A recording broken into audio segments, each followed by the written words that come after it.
ಮಾನ್ವಿ ಪಟ್ಟಣದ TAPMCS ಆವರಣದಲ್ಲಿ ಗುರುವಾರ ವಿಶ್ವ ವಿಕಲಚೇತನರ ದಿನಾಚರಣೆಯನ್ನು ಆಯೋಜಿಸಲಾಗಿತ್ತು.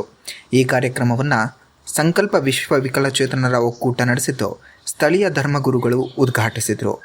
ಕಲ್ಮಠ ಶಿವಾಚಾರ್ಯ ಸ್ವಾಮೀಜಿ ಹೇಳಿದರು, ವಿಕಲಚೇತನರು ದಿನನಿತ್ಯ ಜೀವನದಲ್ಲಿ ಸಾಕಷ್ಟು ಸವಾಲುಗಳನ್ನು ಎದುರಿಸ್ತಾರೆ.